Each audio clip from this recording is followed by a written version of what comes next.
Congratulations for taking ownership of your financial plan by tuning into the Federal Employee Financial Planning Podcast, hosted by Mason and Associates, financial advisors with over 3 decades of experience serving you.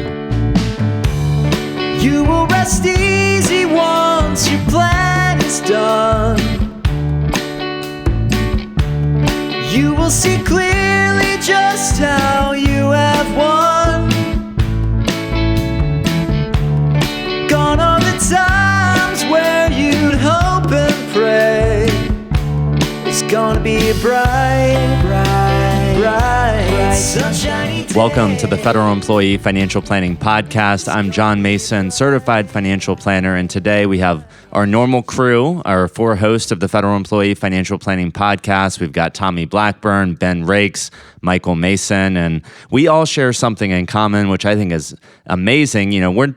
We like to say if we're not the most, we're probably one of the most credentialed financial planning shows out there. So we have 4 certified financial planners. Tommy is a CPA, Ben Rakes is an enrolled agent, and Mike Mason has the CLU and CHFC designation. So boys, I'm feeling a little inadequate as I introduce you all because I'm the only one that only has the CFP. Now, I don't want to diminish that because that's probably the gold standard in financial planning, but saying it out loud is a little bit different. Well, you also have over a decade of experience specializing with federal employees. You're a great tax planner and tax planning advisor.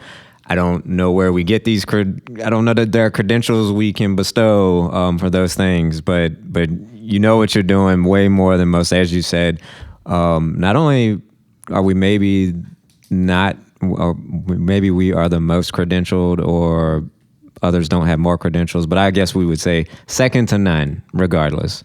Well, it's, as we jump right into the episode today, we're going to be talking about fiduciary responsibility, expecting, demanding, requesting fiduciary service as a federal employee looking for financial planning. And it occurred to me, guys, as we open up this episode and we list all of those credentials, there are no real credentials for federal employee financial planning specialist.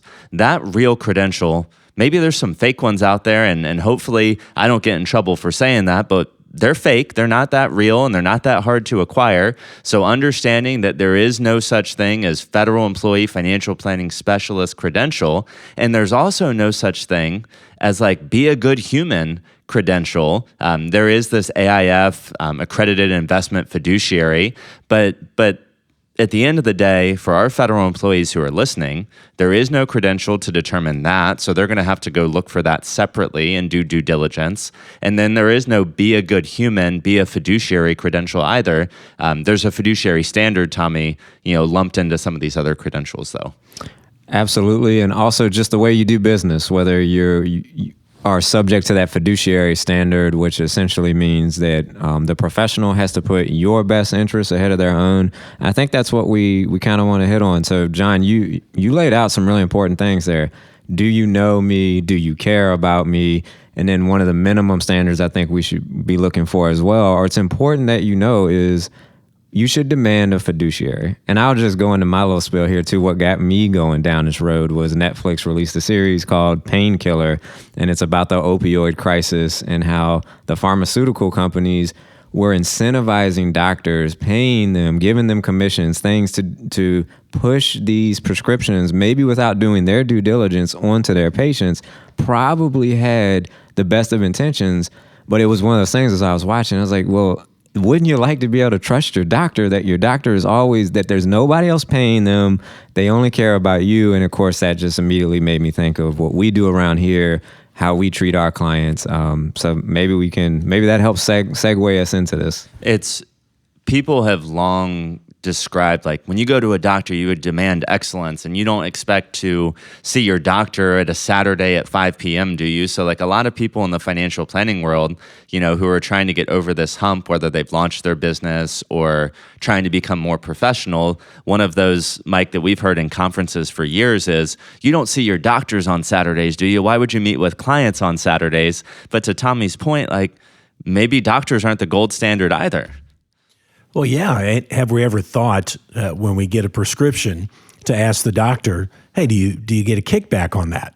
And there's no reason why we shouldn't ask the doctor that, just like there's no reason you shouldn't ask the person that wants you to get that life insurance policy, what's the commission, right? And is that really in my best interest, or is survivor benefits in my best interest? So I think we should describe fiduciary and in context with our business fee only, so that folks know that there aren't any kickbacks in that situation. Sure. Ben, why don't you share with our audience what it means to be a fiduciary? And folks, that's not a bad word, just so you know. It's a weird word, but fiduciary is not a bad word. So Ben, help our audience know what fiduciary means. No, fiduciary it's certainly not a bad word, but it can be a funny word. In particular, if you're a client, a lot of clients are supposed to say, well, I know I'm supposed to ask you whether you're a fiduciary. And normally we complete, yes, we are fiduciaries. And what a fiduciary means is that we are acting in our client's best interests, not our own best interest, not an investment company's best interest, not a life insurance company's best interest, but in our client's best interest based on the conversations that we have with them in determining what their goals are. And Mike, before you mentioned fee only, what a fee only advisor is essentially a fee only advisor only ever gets paid directly from their clients. So they don't get kickbacks for selling a life insurance policy. They don't get kickbacks for selling a particular mutual fund. They only ever get paid by the client themselves, and all fee-only advisors are fiduciaries. And I think what's important about that fee-only aspect, and I know we've talked about this in a prior episode where we talked about like compensation models and whatnot, but fee-only eliminates a large amount of conflicts of interest, which at the end of the day, that's the issue that you have with sales. That's the issue that you have with commissions. It's not that like the fact that somebody got paid a commission is bad. It's the incentive to earn it or the incentive to go wherever the commission is highest. It creates that conflict of interest. So as a fee-only financial planning team, which we've been now since 2020, as fee-only, we've eliminated as many conflicts of interest as we can eliminate moving to that model, which I think is good for our audience to know. Yeah, I think that's a good point here. And, you know, your uncle makes this mistake every now and then. A good point here is when you buy a life insurance contract from somebody, that person is called an agent, and they're not your agent. They're the agent of the insurance company. So inherently, whose best interest are they acting in? Well, the definition of agent means they have like a legal, maybe not legal, but they have a responsibility to represent the insurance company. So they're looking out for the insurance company, not for the end client. Yeah, so that would go for, you know, commission-based annuities and life insurance. And we're not saying that those things are bad. We just want you to understand that inherently that's not a fiduciary. It could be in both people's best interest, the insurance company's best interest and the person buying the insurance. Heck, we've helped people replace FEGLI option B several times. It was in everybody's best interest to do that.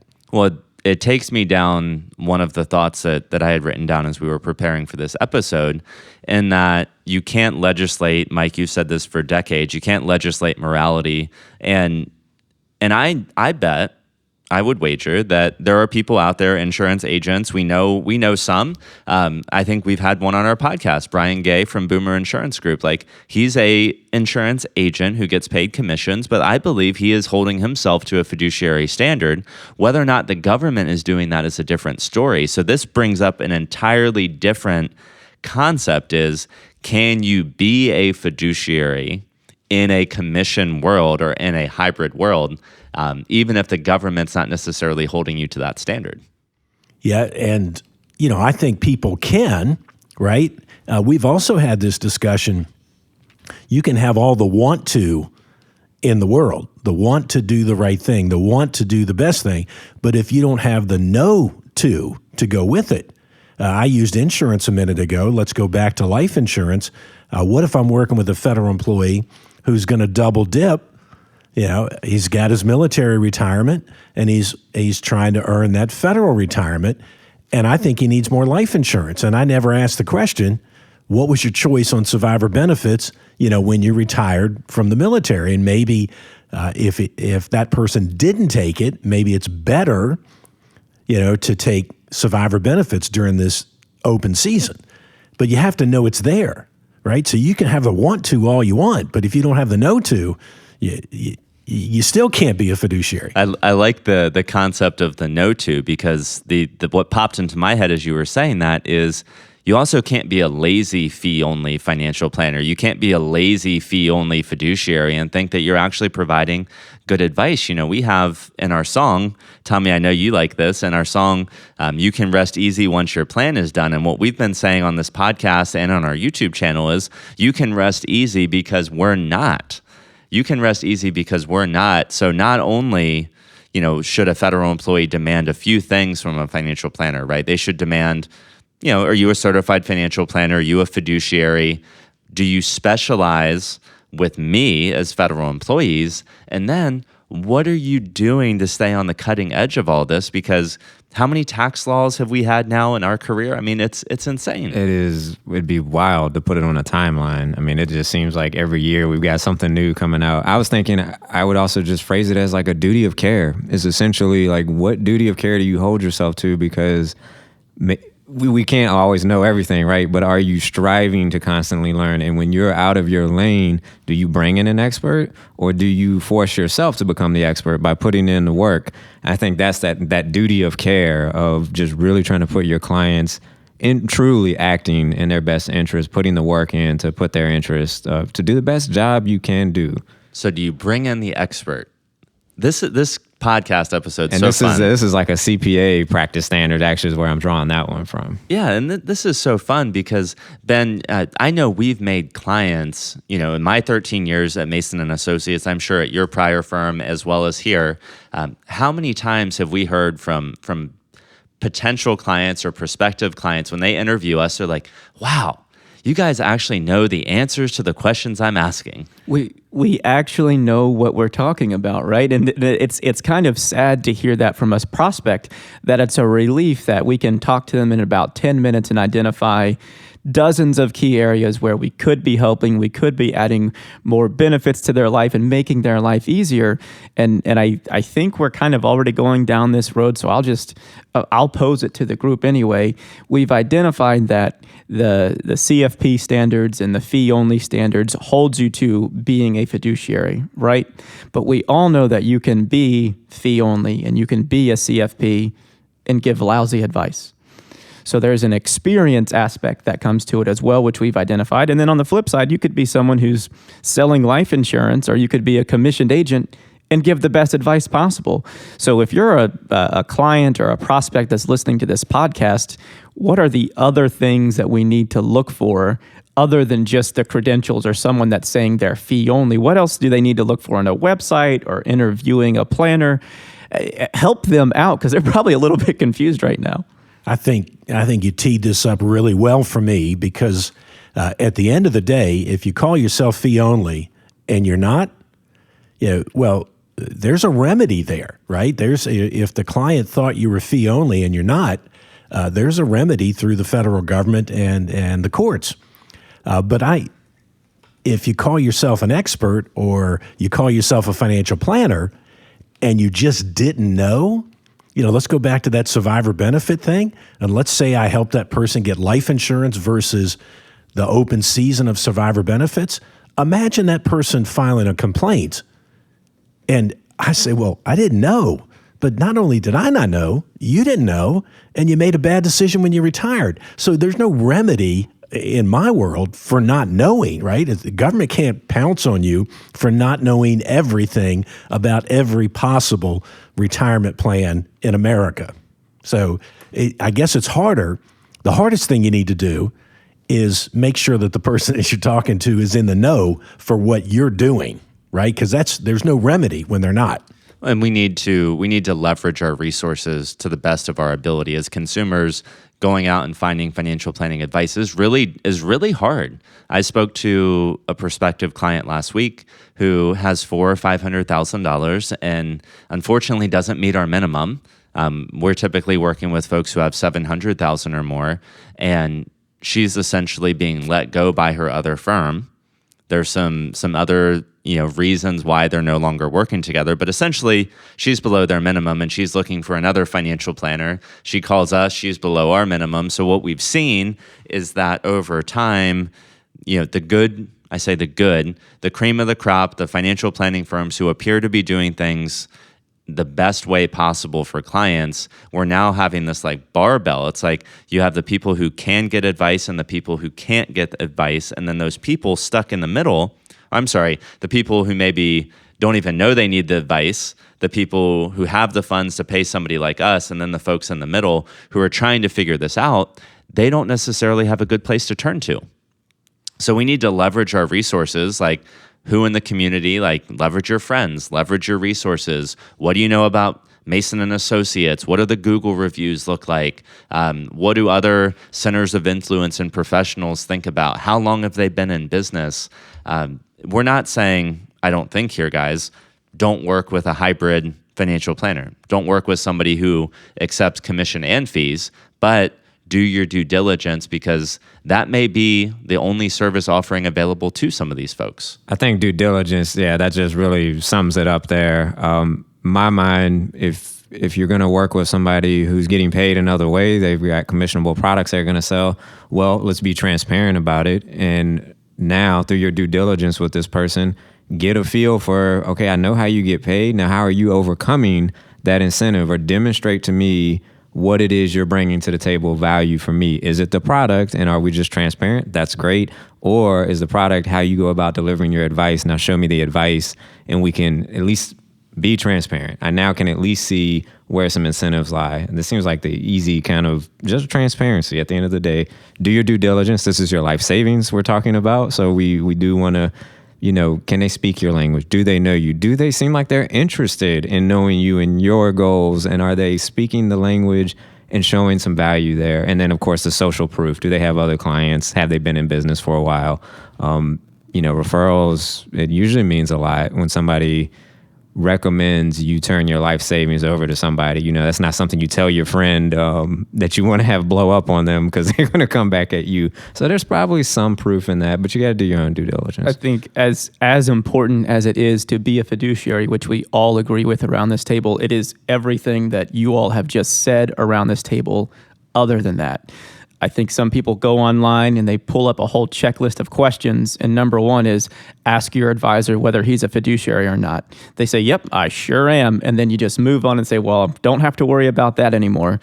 It's also the due diligence. It's how many clients do you have like me? How many years have you been in experience? Those things are as important, if not more important, than just saying simply, yeah, I'm fee only, or I'm a fiduciary. It's so hard, because I can picture some really good people in my head who I believe hold themselves to a fiduciary standard.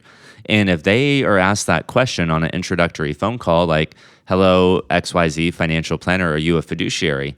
The answer could be, I hold myself to a fiduciary standard, although nobody else does. What do you do with that? Is that enough? Is that enough?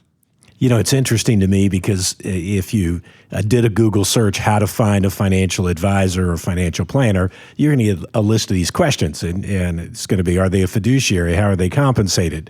It's never going to say, oh, ask them, I'm a FERS employee. Tell me what my percentage retirement's going to be if I work 33 years and retire at age 62.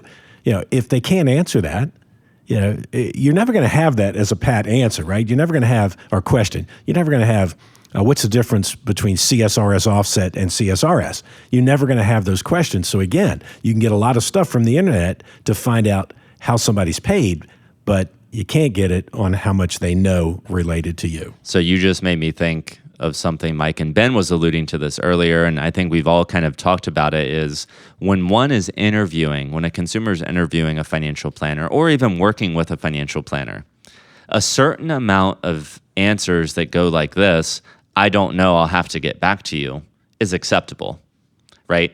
What's my marginal tax bracket? I don't know that off the top of my head, I'll have to get back to you. How does FERS work? I don't know that off the top of my head, but I'll have to get back to you. A certain amount of I don't know, but I'll have to get back to you is okay. But then it's a very fine line between, it's like, well, you don't know anything and you have to get back to me on everything. This isn't valuable anymore.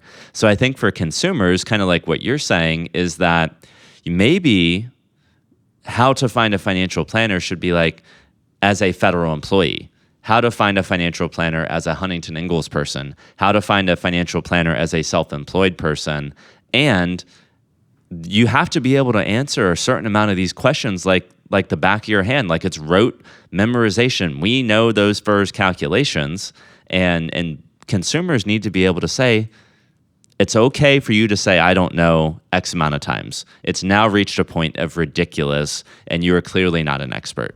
I am going back to, I'm thinking of our process with new clients and just how it really works and demonstrates this between the introductory call and the intro meeting. Part of it, I know all of us do this, right? We start talking to a prospect who is a fit.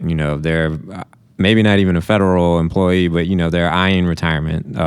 They're kind of going through that phase of life. We start sketching the plan in our head, right? We're already thinking, okay, your pension, whether it's for Social Security, healthcare decisions, survivor benefits, it comes to us in probably 5 minutes. We've begun to get a rough concept and start talking about it. No homework into that meeting. And then how fun is the introductory meeting when we get the documents from clients and we start turning over stones? I know I'm working on one right now and I'm like, oh, there might be net unrealized appreciation here. There's all kind of things. Let me dive into this divorce settlement. I don't know how you go in with a bunch of questions, and I guess it's almost on, you should walk away being like, they asked a lot of questions I didn't know I should even be asking. They are really speaking directly to me and what I'm trying to accomplish here. And I guess there's just like a sixth sense that you have about this. So not only how does the financial planner respond to the questions that you have as a consumer, because you have your 10 questions, what to ask. What questions did they ask you? What was the quality of the conversations that was asked during your introductory meeting, your intro phone call, during the preparation of your financial plan? What were the questions that were asked? Did they get to know you as a human? Because how could they possibly provide fiduciary financial planning advice if their questions were that bad that they never had the ability to get to know you? And it's just like table stakes, right? Like the 10 questions from NAP or off of Google, like ask your financial advisor this. If they can't answer those sufficiently, you should probably run, but you can't stop there. And I mean, I think any financial advisor worth their salt probably chuckles because we know, all right, these are the questions that came off of Google. Let's answer them. And now let's keep moving on to more important things and actually start adding some value. Well, we know that there's other firms out there that will even like send people before they book a phone call. Here's a list to all of those frequently asked questions. Am I a fiduciary? Yes. Am I this? Yes. Do you do this? Yes. So there are firms out there that actually get in front of this and send responses to the most frequently asked questions. How about Ben this? Because it's very interesting. Fiduciary, how to find an advisor, how to pick an advisor, all this stuff.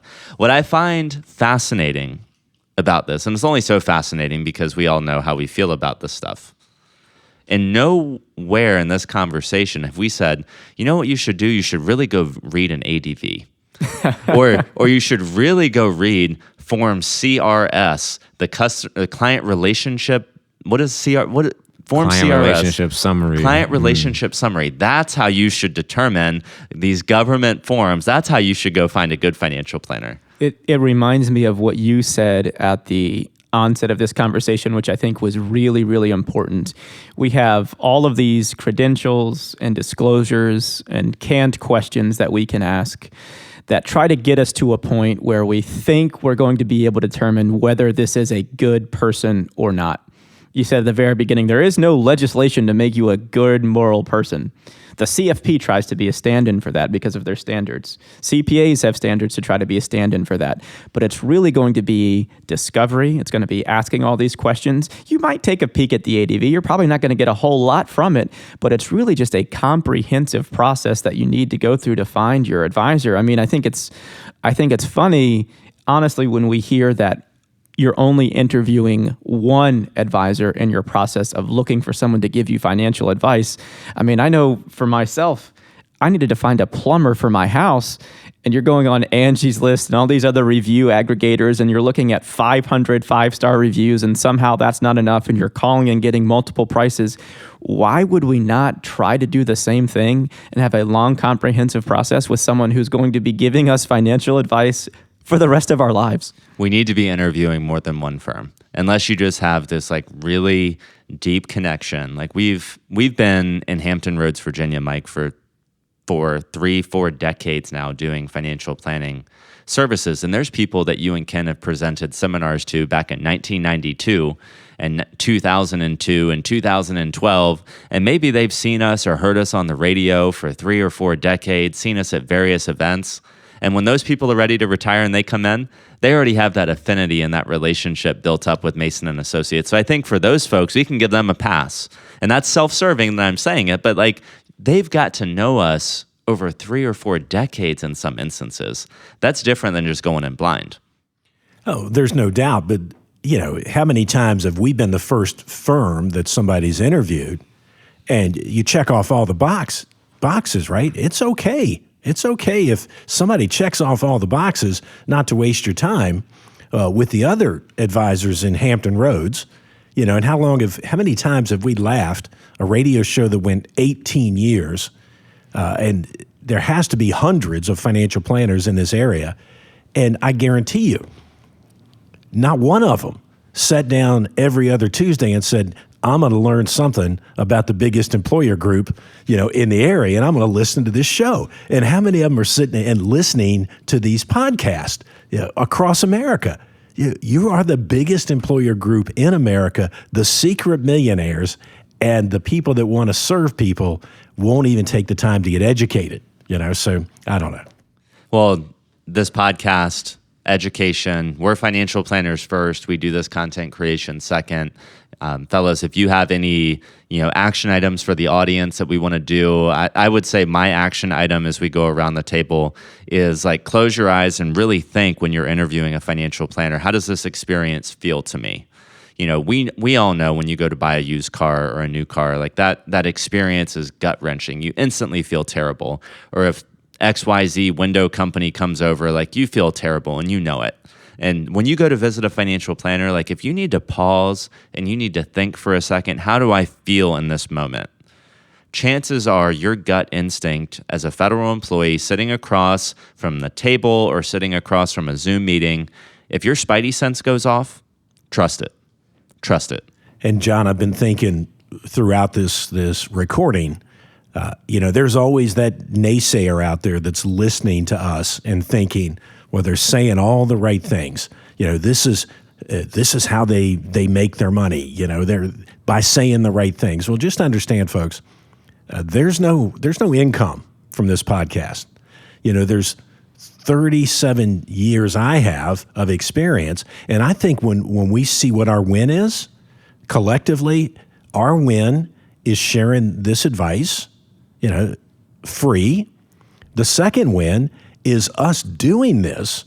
We continue to hone our skills, and we're talking about these things. And then 10 to 12, maybe new clients a year that half of them might come from this podcast, that's a win. But there's everything we're doing right now, if you're listening to this and you listen to the other 20-some to 30 that's out there, you can be your own financial planner if you'll just take the time to invest in it. If you're on that end that doesn't have $500,000, at least listen to enough to know the questions to ask when you interview somebody. I was going to say, I would imagine after you go through all this, if you are educating yourself, hopefully you do qualify to work with an advisor or can find one. Because I imagine you would then get the value of it and want that partnership of, I want to work with somebody who does this all the time because I've learned so much and I'm more armed, but now I really see the value in it. So that was one thought. My action, I was kind of thinking through, like, what are some examples of like clearly fiduciary advice? And we could go through those, but I think it really just boils down to, does the person who's giving you advice, do they ever give you advice that doesn't seem like it's in their interest? I think that's the simplest way I could hit it, is if they are doing something that lowers their compensation because they've got a long-term relationship with you and that's what they're pricing. That's kind of the real judgment here, is do they give me advice that doesn't always benefit them? I think lastly, just summarizing everything we've already hit on, absolutely you want to demand a fiduciary and you want a fee-only advisor, but those are not the only things that you want. You want to take your time in this process, and it's everything we've said. It's their experience in working with people related to you, how much experience do they have in general. It's your gut feeling. Is this someone that you like when you met them? Do you want to work the rest of your life with someone that you really don't enjoy meeting with? And I think Tommy gave a great example. Is there a question you can ask them where you know it won't benefit the financial advisor, but it will benefit you, and how do they answer that? It's all of these things. Take your time and make a good decision.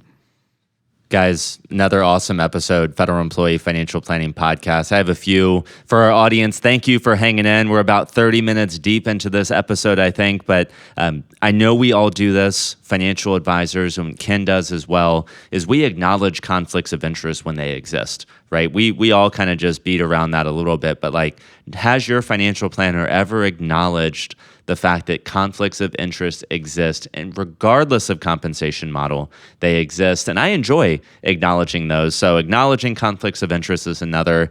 Thanks for hanging in there on this another episode of the Federal Employee Financial Planning Podcast. Few quick hit items. Number one, if you want to become a client, you can start that process at masonllc.net. Check out our YouTube channel, Mason Associates 4825. Hopefully, eventually we'll be able to change that. We're approaching 350 subscribers, thousands of views now. So check out that YouTube video, YouTube channel. It's different content than what we're producing here, but similar with that federal tilt. And also you can subscribe to our blog at masonllc.net. Thank you to our audience. We are having so much fun doing this content creation for you. Remember, we're financial planners first, we're content creators second. We appreciate you tuning in to another episode of the Federal Employee Financial Planning Podcast. You will rest easy once your plan is done. You will see clearly just how you have won. The topics discussed on this podcast represent our best understanding of federal benefits and are for informational and educational purposes only, and should not be construed as investment, financial planning, or other professional advice. We encourage you to consult with the Office of Personnel Management and one or more professional advisors before taking any action based on the information presented.